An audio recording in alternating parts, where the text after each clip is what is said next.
Bonjour, c'est David, votre zététicien du sport. Attention, aujourd'hui on risque de casser des idées reçues. Si vous n'êtes pas capable d'une bonne remise en question, je vous invite donc à partir de cette vidéo. Et certainement qu'après cette vidéo, certains débats n'auraient plus lieu d'être. Bon, vous êtes toujours là? C'est bon? Allez, on peut y aller. Pour vous, que fait-on lors d'un travail en capacité et d'un travail en puissance? Mettez cette vidéo en pause s'il le faut.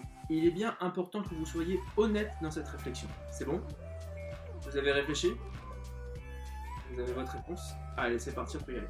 Si pour vous, l'intensité définit ce type de travail, par exemple, pour la capacité, en dessous de 100% de la VMA, et pour la puissance, au-dessus de 100%. Prenez 80, 90, 110% comme référence, peu importe. L'intensité définit du coup ce qui est la puissance ou la capacité. Et pour le sprinter, courir des 120, des 150 mètres, c'est de la capacité. Et quand on est à fond sur des 40, 50, 60 mètres, c'est de la puissance. On se trouve avec ce genre de définition avec des notions qui se chevauchent. Par exemple, la capacité lactique chevauche la puissance aérobie. Mais rien ne choque personne, car au final les deux travaillent ensemble quand on est un peu au milieu. Mais je vous pose la question, si l'intensité définit ce qu'est la capacité ou la puissance, alors pourquoi existe-t-il ces deux notions dans notre vocabulaire?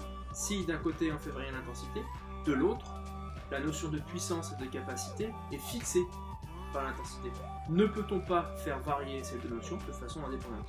Fixer l'intensité et avoir une séance de capacité et une séance de puissance à la même intensité, à la même vitesse.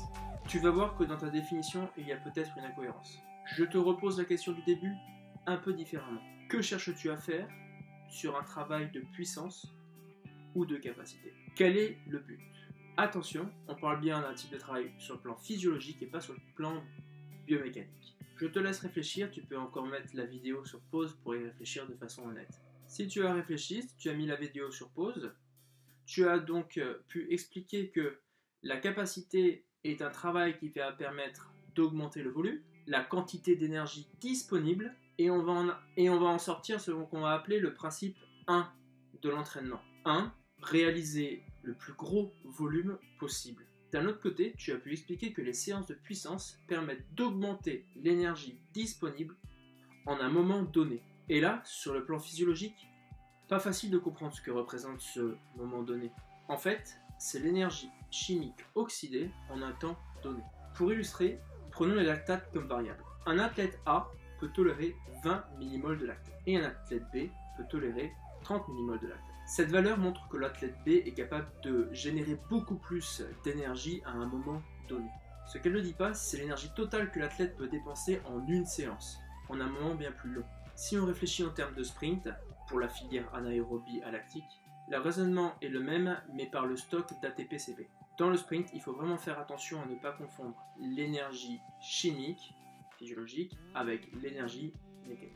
De cette notion de puissance, on en tire du coup le deuxième principe d'entraînement, être capable de générer la plus forte puissance possible, par exemple le plus fort niveau de lactate. Et là, on peut traduire ces deux notions de l'entraînement différemment.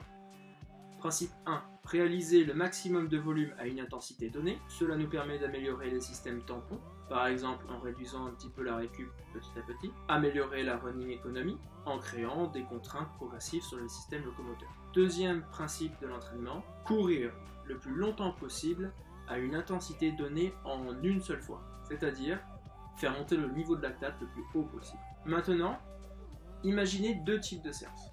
Une séance avec des petits blocs, par exemple, des 200 mètres, récup 30. Une autre séance avec des gros blocs, de 1000 mètres par exemple, mais avec des récup de 2 minutes 30. Soit 5 fois plus de distance et de récupération. Les deux séances sont courues à la même vitesse, à la même allure. À votre avis, quelle séance vous permettra de faire le plus grand volume? Et là, il semble bien intuitif, et vous aurez bien raison, que c'est le premier type de séance, avec des petits blocs, avec des petites récup qui vont nous permettre de faire le plus gros volume possible. Autre question? Quelle séance fera atteindre les plus hauts pics de lactique? Et vous aurez aussi raison, et ce sera assez intuitif, que c'est le deuxième type de séance avec des gros blocs et des grosses récup qui vous permettent d'obtenir des gros niveaux de lactique. Vous venez alors d'assimiler un type de travail par petit bloc qui est égal à un travail en capacité, qui donne du volume, et un travail de puissance avec des gros blocs qui donnent des gros niveaux de lactique.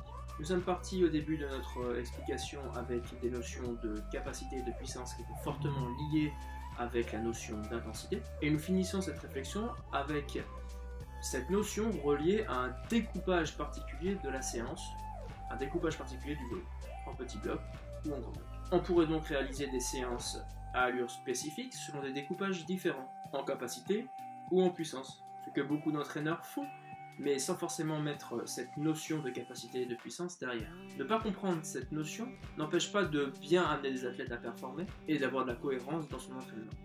Cela n'empêche qu'il me semble important d'éclaircir ces termes pour que la plupart des gens puissent discuter autour de ces mêmes notions en sachant de quoi ils parlent et en ayant les mêmes mots en commun. Je vous propose donc les règles d'entraînement suivantes. Pour les séances de capacité, objectif primaire, augmenter le volume court.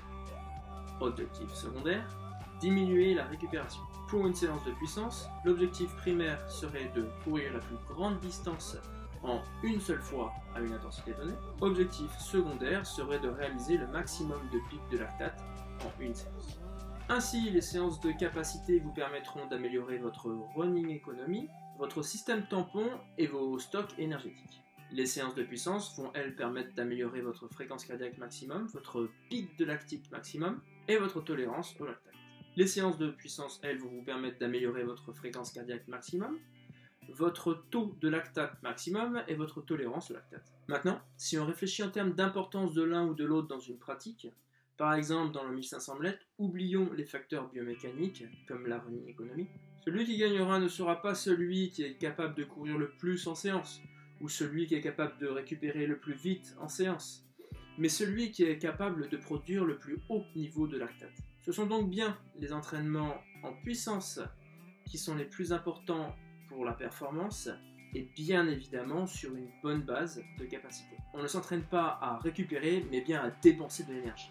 Malheureusement, et c'est bien connu, les séances en puissance sont les plus coûteuses sur le plan de la fatigue centrale comme sur le plan de la fatigue périphérique. C'est pourquoi on ne va pas pouvoir miser tous nos entraînements sur ce type de travail en puissance, mais bien créer une bonne base de capacité. Merci pour votre écoute. Si vous voulez me retrouver, n'hésitez pas à me rejoindre sur YouTube, Instagram et les podcasts de nos minutes. Allez, n'oubliez pas de bien penser ce que vous voulez et bien vouloir ce que vous faites. Allez, ciao, à bientôt!